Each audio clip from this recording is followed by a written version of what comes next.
Welcome to Dishin Nutrition Podcast, where we dish on trending nutrition topics, all the while making it easy and fun to understand. I'm your host, Sarah Williams. I'm your co-host, Emma Boland.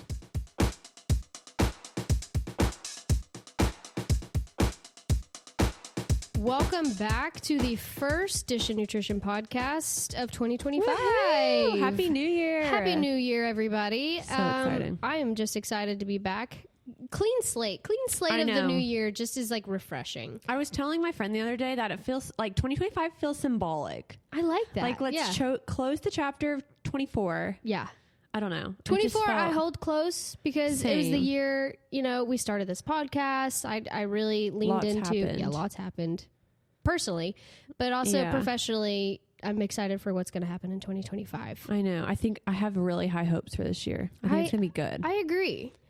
How are we feeling goal-wise for 2025? How are you? What are your goals? What are your New Year's resolutions? Ooh. I hate resolutions. I hate resolutions. I like goals. Life changes. Because goals you can place at any point in the year. Yeah. I agree. And I feel like there's definitely a nuanced conversation of, what kind of mentality is it that you have to have the start of a new year to begin more health? Intense. Yeah, like goals and stuff. Does that make sense? No, they say resolutions don't usually stick anyway, so life changes is better. That's right. So what are your life changes? Some goals I have in 2025. I would really like... Now, some of these are going to sound crazy, but I have learned if goals don't sound crazy, they're not worth having. That's so true. That's not true. You can have small goals. Well, they can, but for like... little life implements. Yeah, for my vision board, I guess. Yeah. Ooh, vision board. I would really like to see this podcast grow in numbers. Oh, too bad I'm literally moving in 3 months. Okay. Just kidding. Wow, I'm going to throw up thinking about that. No, Ew, I agree. That Isn't that 3 weird? months. I know. Oh. I guess it's technically 4, gross. but it's like 3 basically. Wow, I want to cry at Anyways, that. no, I would love to see it grow. I would love to see the podcast grow and reach new people and just kind of shift mindsets regarding like relationship with food and food misinformation and all that stuff. I would really like to get my message out there. I'd like to grow my Instagram to a larger following as well. Yes. Love that. Honestly, those are the two at the top of my goal board. So they're more like career based. Yeah. Personal goals, I don't know. Keep my kid alive another year. I love it. That's a pretty good goal of mine. And just really relish in our family time because my husband's got more trainings ahead, but I really like to be more intentional with our time together rather than just, he's off this day and just doing whatever. Really be more intentional. What about you? What are your goals for 2025? I have 3, and I'll end with the one that'll kind of like segue in, I guess. Beautiful. My first one is definitely, I want to be more true to myself. Love that. Just like not dim myself. I want to be who I am. And if you can't accept that, then I don't need you in my life type energy. Beautiful. Second one, I want to be, I can't remember what it was. So clearly it wasn't that important. And my third one is consistency. Ooh. So like, and which kind of like segues into like, I love that. Being consistent with like eating habits, yes, goals, exactly. Yes. Yeah, you want to be, instead just of being like, out. I'd like to do this, and then not following through or doing it for a day and being like, oops, forgot about it. Yeah. Consistency. That applies to any and all variations of sectors of life. I appreciate that. I like that. That was really good. Yours is better than mine. Mine was very self-centric. In the same vein of 2025, new year, new me, new year, new you. We're going to talk about something that a lot of us experience, but we don't talk about and rarely name, is food noise. Love it. Have you heard about food noise? Yes, I have food noise. I can commiserate with that. What is it? Why does it happen? And most importantly, how can we quiet it? I've seen this pop up a little bit more on like social media, and it's an area of research that I have found that researchers are having kind of a difficult time, like, putting it into a box of like, how can we study this? How can we help it? Because it's so subjective person to person, but every single person you ask is going to say, oh, I know what food noise is. I struggle with that. Or I know someone who does, So if you've ever felt consumed by constant thoughts about food, what to eat, what not to eat, or even guilt after eating, you definitely are not alone, and it's something a lot of people experience. Food noise can be mentally exhausting, but we're going to explore some practical ways to manage and maybe overcome it. All right. what is food noise? We're going to just start off with an excerpt of kind of what it feels like in your brain when you have food noise. All right. And scene. Ready? Were the chips in the pantry? Maybe I could have a few, but I've eaten so much today. I think I saw that Barbara brought in donuts for the office today. I really shouldn't have one. Okay, maybe I should have a half. Okay, maybe one, and I just drink lots of water after. But what about dinner? What am I supposed to eat for dinner? What should I eat for dinner? I know I just ate, but maybe I could run to the coffee shop and get a sweet treat for finishing up my work. And scene. That is a pretty wide and general. Of course, you don't have a Barbara in your office. Not everybody does, but it's a really good example of like what people may experience if they're experiencing food noise. Another good example is if someone brings in, like I said, donuts, and you're sitting next to the box of donuts and it's all you can think about, rather than just letting it be and be neutral and be like, okay, there's donuts there. It overcomes your entire thought process. Oh, 100%. My food noise is a lot of, well, like it's that, and then it leads into me eating it, and then I'm like, oh, I want another one, but I shouldn't do that. Well, then I'll need to work out. Oh, I'll just have another one. And then I'm like, well, I've already had 2. I might as well have another one. Yep. Like mine segues into that, which yes. I guess turns into binging, which is another topic. But yes, 1000%. That is a very good example of food noise and how it's different from person to person. Yeah. But we all know what it is when we have it. The best clinical definition that I could find regarding food noise is food noise refers to the persistent, intrusive thoughts about food that take up space in your mind. It can look different for everyone, but it often includes overthinking meals, which means you're constantly planning what you'll eat next. So you're basically absent when you're eating something because you're thinking about what's going to be next. And then food guilt, replaying what you ate and feeling shame about it. I feel like you kind of touched on that. And then diet rules, stressing over calorie counts, good versus bad, and whether you're following a specific plan perfectly to a T. And I do want to make this disclaimer, obviously, that this is a very broad topic. And if you do suffer from eating disorder or disordered eating, please seek medical help from a qualified medical professional who's equipped and trained in that area. This is just a general conversation topic that I'm going to be covering and is not medical advice. All right. I did find a study, I think it was from 2023, and it was titled, What is Food Noise? A Conceptual Model of Food Cue Reactivity, which I thought was cool that people are already like starting to look into it. And a few examples of anecdotal accounts of what patients call food noise are as follows. Thinking about food all the time, particularly highly palatable, energy-dense foods. You'll see that food noise doesn't really necessarily surround, like, if a bowl of broccoli is on the table, it's probably not going to consume your mind. So it's more usually about highly palatable and energy dense foods.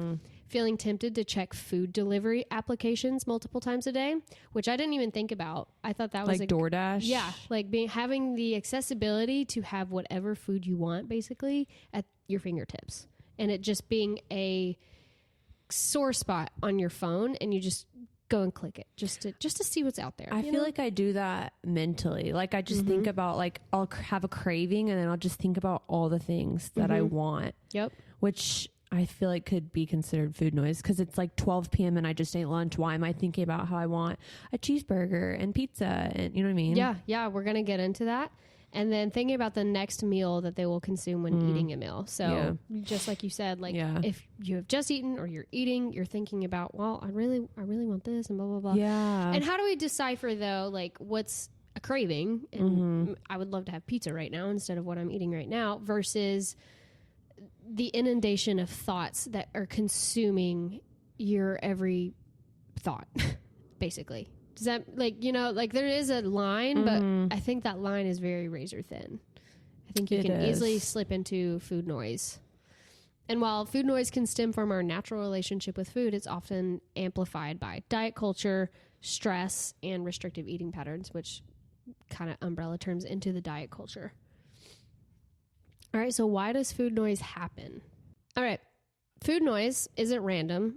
And it's often tied to psychological and physiological factors. Lovely. Yes.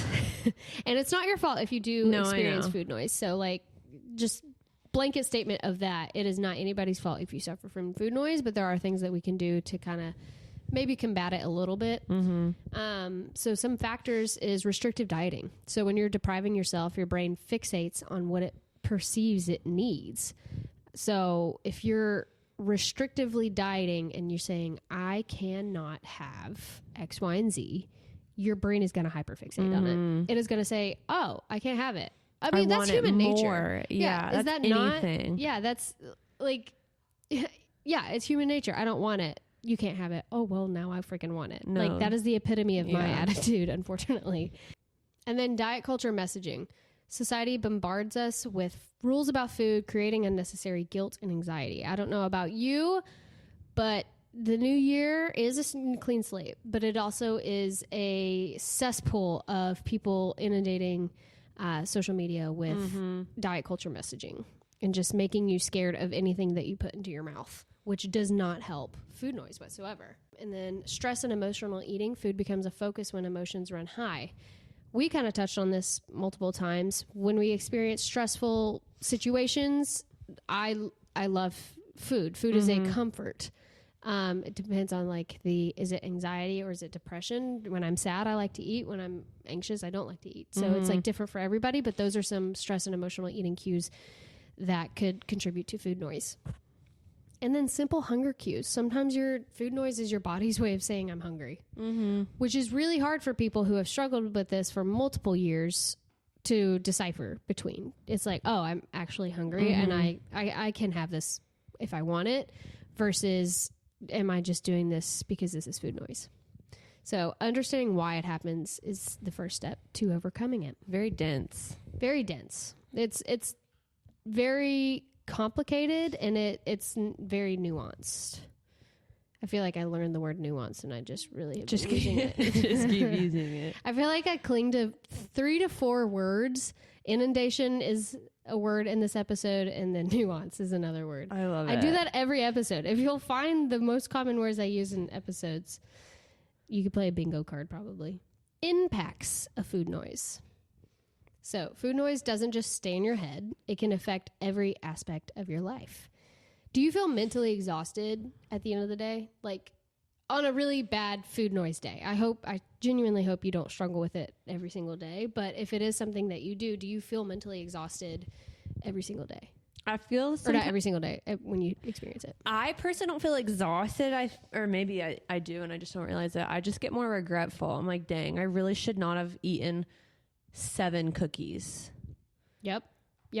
Ooh, on that note of, well, I had 2, so I may as well have 14. Like, I've already messed up my day, so I may as well. Exactly. I saw this video, and it was a beautiful representation of that kind of mindset. It was like a girl putting on lipstick, and she like missed her lip just a little bit. And she's like, if we stuck with that mentality for everything, then she ran that lipstick all over her face because, well, she already ruined it. So like, you may as well just ruin it. No, you're not going to do that. You're going to be like, mental thing. You're going to smudge it, fix it, and then move on with your day with perfectly good lipstick. Like I loved that representation. That's a good representation for sure. Yeah. But I get it. And it's not something that you can just like fix overnight because it's like, it's heavy in your brain. It's heavy. Would you say mentally exhausting? There we go. Circle back. And then strained relationships with food. Food might feel like the enemy instead of something to nourish and enjoy. Yeah. You see it as a negative implication rather than this is something that my body actually needs and uses for energy and nourishes my soul and my body and all the other things that food comes with. And then missed moments. You may find yourself distracted from experiences, friends, and family because food thoughts dominate your attention. That is like my biggest thing. Back when I was like in the height of my disordered eating, I was not present at any family function because I was hyper fixating on not to eat, to eat. If I did eat, I may as well just get a whole plate of macaroni and cheese instead of just like a mindful serving. Like it was all I thought about and I was not present. Oh, I'm the same way. I remember back in like high school and even college, there'd be like pizza at a party and I would be like, well, if I eat this, I'm going to look bloated. Yep. So like, what? Just eat the freaking pizza. No, it's there to join you together with the people around you rather than, but like if it's there, thinking about that, I could just look at it and be like, oh my gosh, okay, so there's this many calories. And if I do this, then it's just it's a mental game. It's mental gymnastics. That's so sad. I hate that. No, it's awful. And I'm so glad that it's like, I'm glad it has a name to it. Because honestly, I didn't know what Back it was. in high school, I don't feel like... I thought I just had an obsessive personality, which I do. I watch Big Bang Theory every single day of my life. But I love it. Still, yeah. I'm glad it has a name because a lot of people can like cling to it and have hope for hopefully now that it has a name, we can do something about it. So we're going to get into strategies to quiet that food noise. And I do want to preface and say some of these might be very surface level, and you might roll your eyes at them, but have you really actually implemented them? Just sit with that. Made a conscious effort. Yes. Yeah. As silly or as simple as it sounds, have you genuinely made a conscious effort and sat with it and said, okay, well, actually, maybe I haven't. So, all right. So, number 1, stop ignoring your appetite. Period. Yep, period. So, waiting too long to eat and getting excessively hungry makes food noise practically shout in your face. Yeah. Again, razor thin line between your body just telling you you're hungry versus the food noise telling you what you want to eat, where there's donuts in the break room, there's cookies right there on my counter, or what's in that pantry. Like, it heightens that because you are hungry. So you're going to be thinking about food. Because everything around exactly. you. Yep. So it's shouting in your face. It's no longer food noise. It's basically New York City of food noise. I've never been to New York City, but I've heard it's loud. You would love it. It's dirty. That's fine. We're all a little dirty. All right. If you're someone who doesn't ever feel hungry, I did have heard people who are like, well, I just, like, my cues are off. I don't ever feel hungry.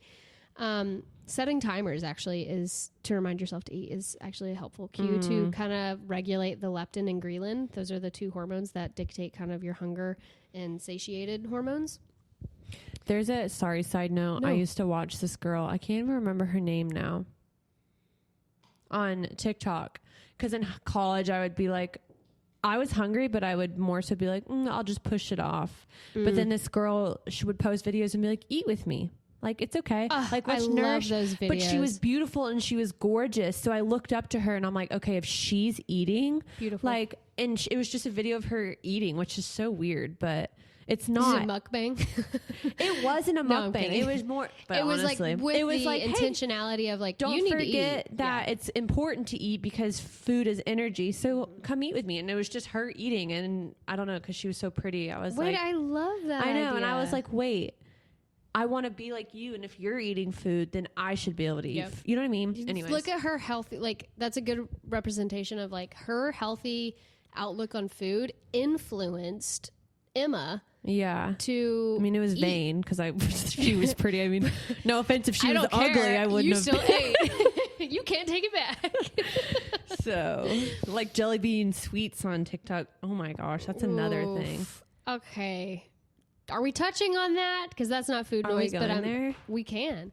I mean, I guess that falls in the line of like eating. Hers are insane though. I don't. Okay, so this is a complete sidebar from food noise, but we can totally talk about this. No. Oh. Hers is gluttonous. 1,000%. Heck. It's disgusting. I try really hard to have a open mind because I'm like, I don't know what she's eating in a day, right? No, you're right. Maybe she's having one of these meals a day, which is still a little bit excessive. But the amount she's eating in one setting, I do not see it as healthful.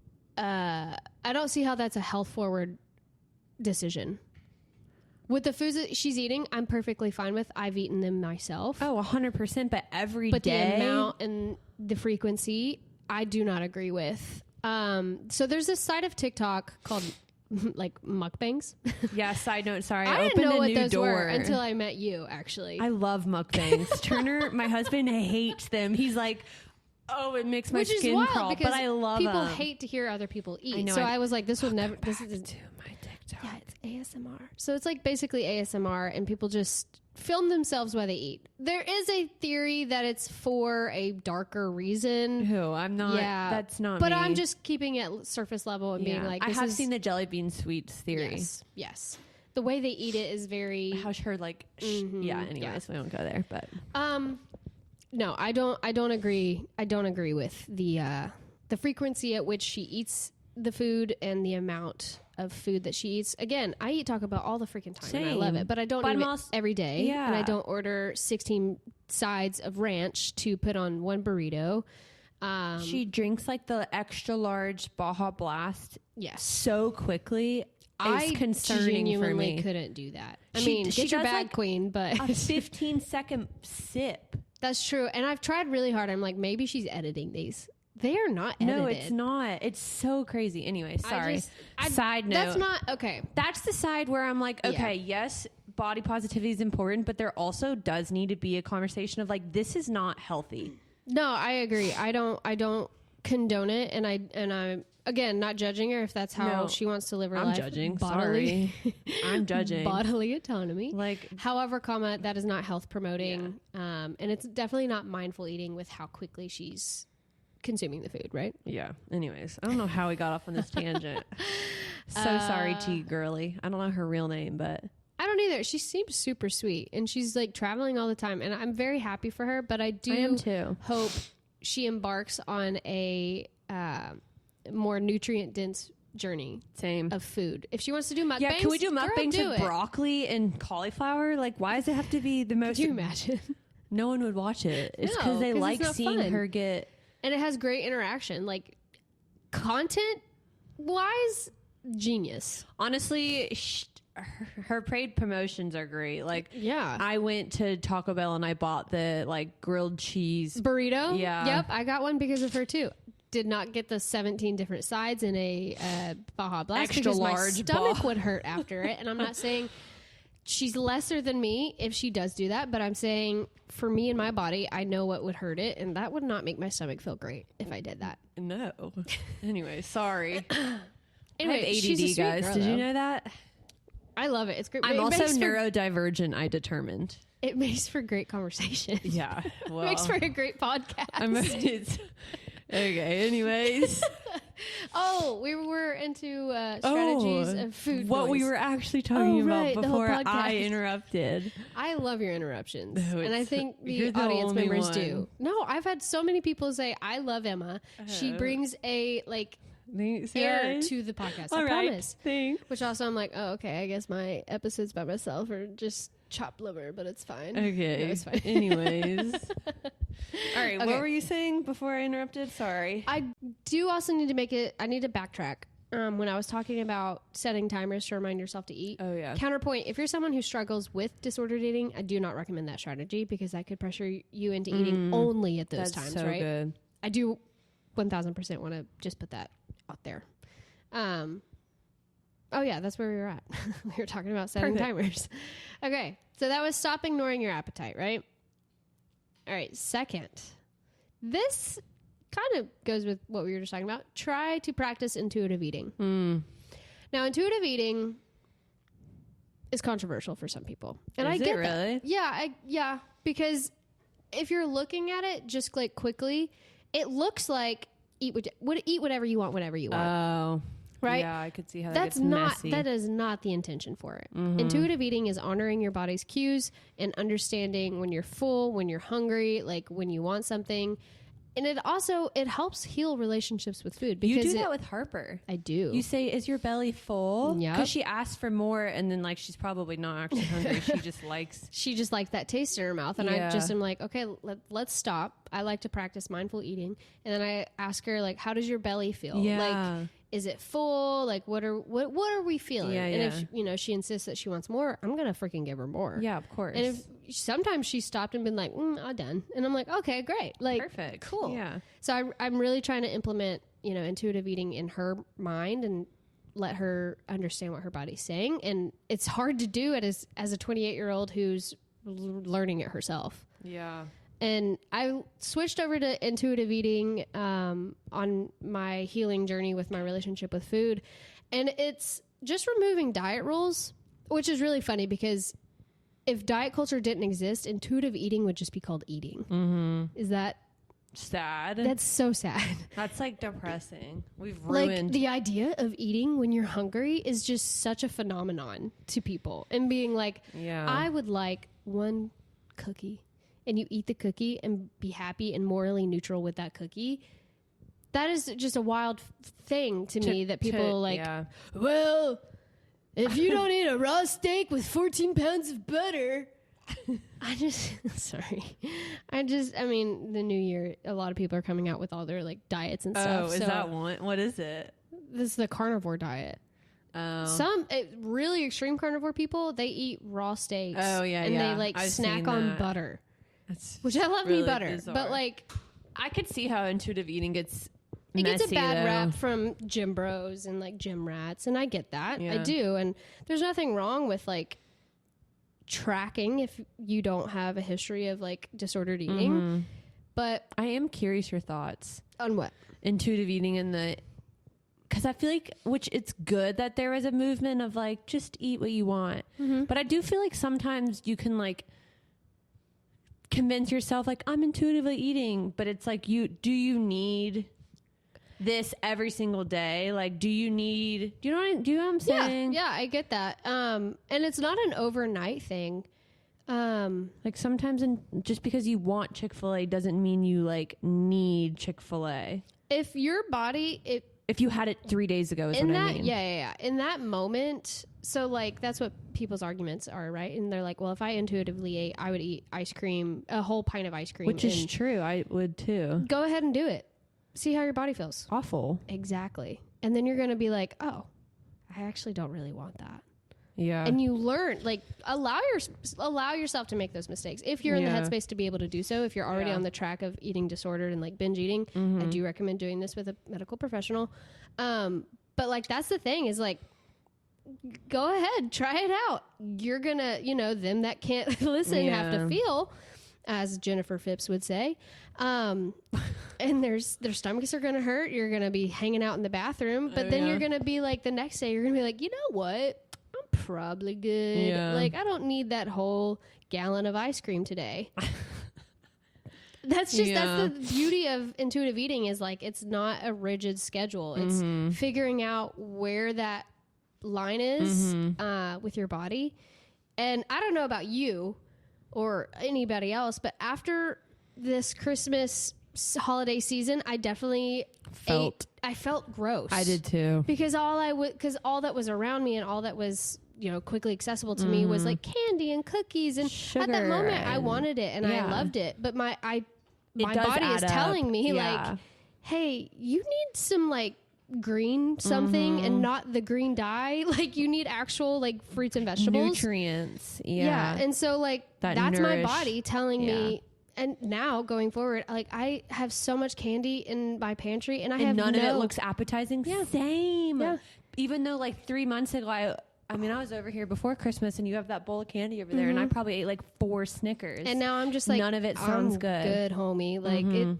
So yeah, I think that's what's really cool. And I don't feel bad about everything that I ate during the Christmas holiday because in that moment, that's what I wanted. And I was enjoying it with my baby and my husband.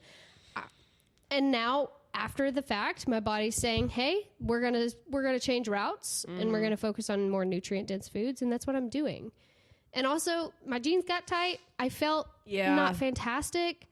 Like it was harder to walk up the steps, even just from a few pounds of difference. I felt bloated like, all the time. Yes. Like puffy. Yes. And it and that's your body saying, hey, stop eating sugar cookies. Yeah. So that's what I love about intuitive eating. No, you're right. I like that. And I do get it. It is something I am still learning. And I discovered intuitive eating 6 or 7 years ago. So it is not something you can do overnight. And also, but number one thing that you can do, nothing's linear. That's so beautiful. I love that. Sorry, I interrupted you. No, you're good. Something that you can immediately start working on is vocabulary with food. And you and I have talked about this on a podcast. I don't remember which one it was. Oh, yeah, the good and the bad. Good and bad. Or clean. And intentionality matters. Like the intention, like the intentions behind your words are they hold so much power. So if you're saying like good and bad, oh, I'm being so naughty, or guilt-free. Oh, I freaking hate guilt-free labeled foods that are like guilt-free syrup or something. Cheat days. Who are you cheating on? Cheating what? It is not. Cheating has a negative implication that you're doing something wrong, and nourishing your body is never wrong. Sorry. She's getting heated. Clean and unclean, outside of like religious purposes, of obviously. Yeah. And then maybe this one is controversial as well. The word healthy. I don't really deem healthy as like, I don't have it out of my vocabulary. I use it every day. But some people really hold a lot, like it kind of triggers them when they hear like the word healthy and they're like, they like start to spiral. So in my videos, if you'll notice, I won't say healthy. I'll say like nutrient dense and non-nutrient dense and stuff like that. Like, and I wouldn't say McDonald's French fries are healthy. Yeah. So you're talking about the nutrient density of it. Yeah.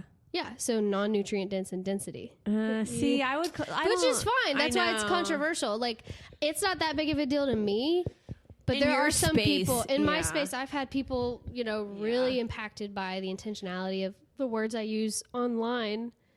Really? Well, they need to get thicker skin. Well, some people go through hard things. No, I know. I'm just like, we cannot cater to every single human in this world. But no, you're so right. But I do get what you're saying. I get what you're saying. To hold space for people who 100%. do have a hard time hearing. Because, again, no, I get it. Every single person has their own. Yeah. But I do try to say nutrient. No, I get it. Yeah. But if you need to stir the pot and up your views, just start using really controversial words. Let's make a clean keto. Good. You're going to do that for April Fools. Naughty cheat day meal. Please the world would implode. They'd be like, nutritional Sarah? You would like bang on my door and be like, are you okay? Are you being held hostage? Turner would be like, yes. Finally. And I get it. I have all, like, honestly, I think outside of the space that I'm in professionally, everyone around me personally, I feel like uses those words. And it doesn't impact them. But, like, where I had a history, it does impact me a little bit more. Does it really? The word healthy impacts you personally? No, I told you, healthy doesn't. But, like, good and bad, naughty, guilty, cheat day, clean and unclean, I really don't like those words. Yeah. And I don't use them around Harper. I get that. And Justin has even, like, he'll be very conscious with how he talks about food and, that's so good. Their nutrient density regarding, like, McDonald's French fries versus an apple. Be like, okay, well, the apple is going to make you feel fuller. It has fiber in it. The McDonald's French fries, they're going to taste yummy, but they might make you feel more hungry later. Like, because they're not, there's no fiber in them. So, like, we talk about, like, what's inside of it rather than, like... This is greasy. You gluttonous, greasy hag. Like, you're the worst 3-year-old ever. You're craving McDonald's. Yeah, my homegirl can put away some fries though. Listen, I'm not shaming McDonald's either. Like, I'm just saying, you're right. Compared to it, Yep. So intentionality, that is something. If you're on this road to quiet food noise, that is something you can start today. Is being intentional with how you choose your vocabulary terms regarding food. I love that. So, food noise is a really good reflection on what your relationship with food is. I am so curious. Sorry, you probably have more points. No, you're good. They do. This is well, I don't know if it's controversial, but a lot of people say that they like Ozempic because it helps. Is that on your? Yep. They say it quiets food noise, and I want to try it. I should be this next study.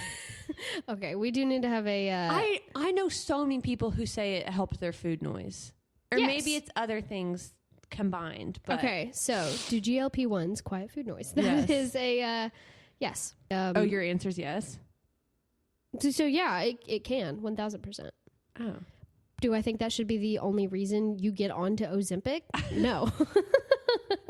I don't think the risk of stomach paralysis is worth it. But that's just me. Okay, that was I'll take the risk. Okay, I do need to say... That was not a dig. If you're on a GLP-1, that is wonderful, and I love that for you and your journey. However, I am very specific on who I don't know, condone or want on it. If you're just someone who like has the ability to change patterns and habits, and you went straight to medicinal, I don't love that. Yeah, like did you go on a walk every day for an hour? But that is a good segue. Actually, let me finish up. Sorry. No, you're good. Let me finish up the strategies to quieting food noise. So the last one that I was talking about is focusing on non-food joys. So shifting your attention to activities that bring happiness and fulfillment outside of food. So a few ideas, things that just like make you happy. take a bath or a long shower and use like the fancy products or like that candle that you've been saving for a special event. Just use it on a Tuesday. That's really fun. I like that. Turn your phone on to airplane mode for an hour and just read or doodle and like create. You're saying do these things when you start to experience. Yeah. Okay. Yeah. If you've done all the things, like you've listened to your appetite, you've been intentional and you're still suffering, let's redirect. Shift. Yeah. Let's shift on non-food joys, because I like that. Food is, I mean, like, what do you bring when someone either passes away or a celebration? You bring food, right? I mean, at least in the southern part of the United States, Colorado, like we bring you casseroles. Like, that's what we do. No, I know. It's a symbol of things. So like, it's ingrained in us to celebrate things with food and be happy. Yeah. So shifting your joy to non-food joys. Ignoring social media for your day. That's nice. Going thrifting. That makes me happy. Watch a new comedic stand-up on Netflix. What are some non-food joys to you, Emma?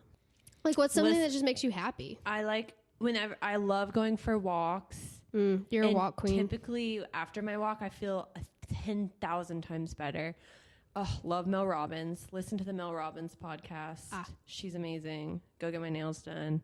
Amazing. Curl my hair. Yeah. Just like, put a cute outfit on. Exactly. So clean. That's something that you can do and focus on if you're still experiencing food noise. And I'm not saying, like I said, these are very surface level. And I'm not saying this is going to like completely eliminate your food noise, but starting with these is going to do something. And I promise that. Like, being very intentional. I'm not saying just like give it a college try for one day. I'm saying be intentional with stopping ignoring your appetite, practicing intuitive eating, and removing those diet culture rules and focusing on non-food joys for a week. That's all I ask. And then see where you're at. Just see where you're at. Yeah. And if it is still all you can think about, maybe it's the next step to figure out and talk to someone. Seek somebody. I will say, and this may sound harsh, sometimes I just have to remind myself, like, food is fuel. Like, food does not always need to be... Like, I don't always need to have this, like, decadent meal. Like, sometimes it's okay to just have chicken and rice. And if I'm craving pizza, like, it's because my mind wants that. And it's, like, instant gratification to eat something delicious. But, like, I don't know. So I know that's harsh, but it's just, like, no, that's not a good point. Like, food is supposed to give you energy. Yep. 1000%. It doesn't always need to be this, like, rich buffalo chicken dip spread. Like, it can just be, so... Yep. I know that's harsh, but I'm like, you know what, Emma? Food is fuel. That is right. Do you have energy? Yes. That is right. You are allowed to enjoy it, though. Yes, but like, I don't think it needs to be, like, you know what I mean? Yeah, no, I get what you're saying. I really do. I know that's harsh. You probably don't like it, but... It's not harsh. I mean, it's not the wording. Like, I probably would be like, it. Like you said, it doesn't have to be decadent. It doesn't have to be like a 5-star course meal. It doesn't have to have all... 5,000 ingredients. Like, it can just be simple. Food can be simple. We have been in a society where food is like over the top, fluffed up, easily accessible. Like, it can be simple. Food can be simple. It doesn't have to be hard. And I'm not negating. Trust me, I love me a good meal. No, I know what you mean. I'll do that with dinners and be like, what am I having for dinner? I'm like, well, I could just have a protein, carb, and a fat. Like, it doesn't have to be. It doesn't need to be this, like. Yep. Yeah. I don't know. I feel like society makes it so complex, but that's everything. So, would you say nuanced? Sarah's new word. What's your word for 2025? Do you have one? No. My mom used to do words, but now she does a Bible verse a year. My mom does words. Like, what's your word? Anyways, let me think on it. Yeah. So, veering into the do GLP-1s quiet food noise, because I knew this was going to be brought up, because that's amazing. You can fix your food noise with a medicinal, like a shot a day. Why wouldn't you? A week, right? But yeah. Oh, is it a week? Oh, sorry. I thought it was a shot a day. Maybe I'm thinking of like IVF treatments where you have to do it every day. Do you have to really? I think so, yeah. Oh, wow. Like, you have to like not shoot up. That's not the correct terminology. Yeah, you have to administer like estrogen and progesterone. Girl, and I would not do it as big if it was every day. All right, so GLP-1s, which is a glucagon-like peptide 1, medications reduce food noise by targeting areas of the brain involved in appetite and reward. They slow gastric emptying, increasing the feelings of fullness and lower hunger signals by acting on the hypothalamus. That was a lot of words, but stick with me. This results in a reduced food craving and obsessive thoughts about eating because your body feels like it's nourished. Stays full, yeah. You're full, like, which would happen if you listen to your appetite. So to begin with. So like they're connected, right? So this is what's happening when you're on a GLP-1. And by improving your blood sugar regulation, which is amazing, they can also, which is why I say, hey, have a protein pretty often throughout the day because you can stabilize your energy levels. Yeah. They can also stabilize energy levels, further decreasing the focus on food because your blood sugar is not going up and down, up and down. I need something to like mitigate this and stuff like that. These mechanisms help create a sense of mental calmness around eating, particularly those with a history of overeating or food-related anxiety. So that's what happens. So it's slowing your gastric emptying, it's helping you feel more full, lowering your hunger signals, acting on the hypothalamus, and it's also helping your blood sugar regulation and stabilizing energy levels. Which, again, I say, if you are on it and that is helping your food noise, I am overly excited for you. I love that. But if there are ways that we can overcome the food noise without having to go, and honestly, well, it's not accessible too. It's very expensive. Ozempic? Well, like any GLP ones. Yeah, I would say it's more accessible now than it was a year ago, but fair. But you know what I'm saying? Yeah. Like, we're already struggling to buy groceries now. Yeah. So like I don't have $250. Yeah. Yeah. To just throw and be like, okay, well, this is how I'm going to, reduce my food noise and lose weight. No, I get what you're saying. While it's a wonderful side effect for those who are utilizing this drug, I'm not really advocating for those I'm not advocating for you going on a GLP-1 just to reduce your food noise when there are ways and mechanisms that we can try in life before we get to that point. Yes, you know what I mean? Yes. Because there are other side effects that happen with GLP-1s that are not 1,000%. Great. That are better alternatives. Exactly. 100%. So that's my thought on them. I don't have an issue with them. Me either. They have to be used by the right. It is instant gratification. I feel like that's why a lot of people do it. It's like, oh, well, I'm going on a cruise in 6 weeks. Is that not the epitome of like our society? No, seriously. Like that's why we have Instagram. People can like your stuff immediately. So like, of course people are flocking to it, and it's cool. I love Western medicine that we can be able to do this and help populations with 100% type 2 diabetes and stuff. I just am wary on being able to just pop on it when you want to lose a few pounds, when you don't have pre-existing conditions that make you a higher likely candidate. Oh yeah. And like, let's just not forget like this sense of satisfaction that you get when you do hard work and you wake up every morning and go move your body and you do the extra mile to like make broccoli and meal prep. Like it's more rewarding for me, at least. 1,000%. Some people don't care about that, but no. And I'm not saying aren't people on GLP-1s who aren't doing that either. No. I'm not talking about. But you know what I'm saying. Like I don't want to offend anybody. If you're on GLP-1s, I really don't care. I don't either, dude. Give me But your if you're doctor. coming to me and saying, hey, I don't have PCOS. Hey, I don't have type 2 diabetes. Hey, I don't have X, Y, and Z and why my doctor's recommending this to me. If you're just someone who's like, I just want to lose. Yeah. If you want a quick fix, I'm not going to recommend it. Yeah. Personally. But if you are someone who fits the bill and is a perfect candidate for you, I love Western medicine, and I'm so glad it's in our life because it's also reduced the obesity rate as well, which is really cool. 100%. Also, side note, which I'm sure you're thinking, but the quick fix of Ozempic makes me think like, let's look into why you need this quick fix. Like, do you have like what are like there's deeper seated reasons. Like all the moms in my hometown are fairly well sized and they're still on it. Like, why are you on it? And then the issue let's look at the root. It's gonna work while you're on it, but are you doing habits during the treatment that are gonna stay with you after when you're done? But again, bodily autonomy. Yeah. If you want to do it, exactly. Try it out. There's no judgment. But no, there is side effects to it, as any medicine. But my friend who did it, she was nauseous all the time. I can imagine. Like, that's just like, I don't enjoy being nauseous. Like, that is probably the number one feeling that I hate the most. Same. I would rather have. You do get car sick. I know. I threw up in Sarah's Kia. She did in a bag. I should preface. Yeah, that is true. I didn't ruin her brand new car, but yeah. Anyways, but yeah, I just being fully transparent on how I feel about them, and but they do quiet food noise, and doctors are noticing it, and I do think it's a wonderful side effect. But know that there are different other side effects to it as well, and I really only condone it for people who are medically a good candidate for it, rather than just a quick fix. Personal opinion. Don't shoot me.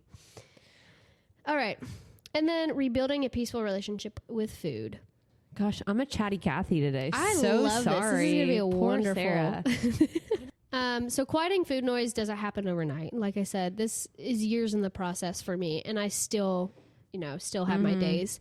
It's a process of rebuilding trust in yourself and in your body. And the goal isn't to never think about food, because that wouldn't be good either. It's to think about it less with less stress. No anxiety regarding food. So the way it was intended. The way it was intended. Yeah. And then remember, food is fuel. It's part of our culture. It is ingrained in culture, and it's a joy. I love me a good meal, and it does bring me happy, but it cannot be the only thing. Bring me happy.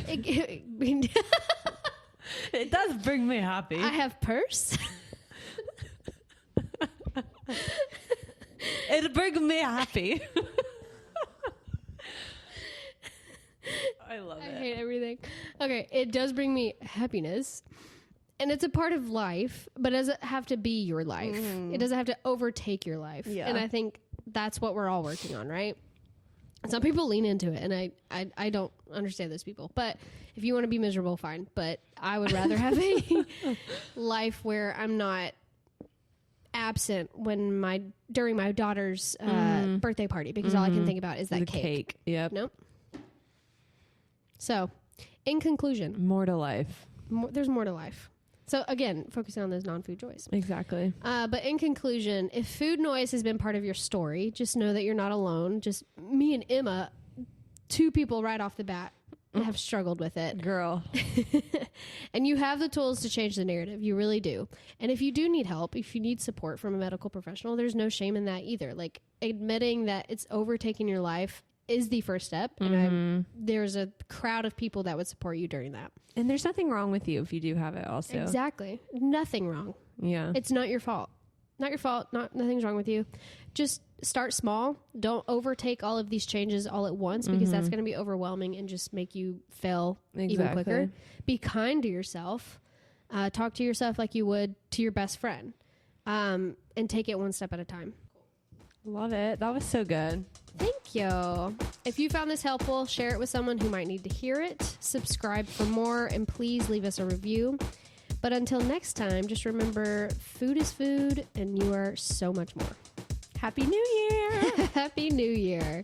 Wait. I don't want to say you've been dished, because that sounds mean. You've been educated. Dished is like the Gen Z term of education. In my eyes. I hope so, because that's the entire brand of this podcast. No, I know. Go and be dished. Go and be. I don't know. You've been dished. You're fine. Bye.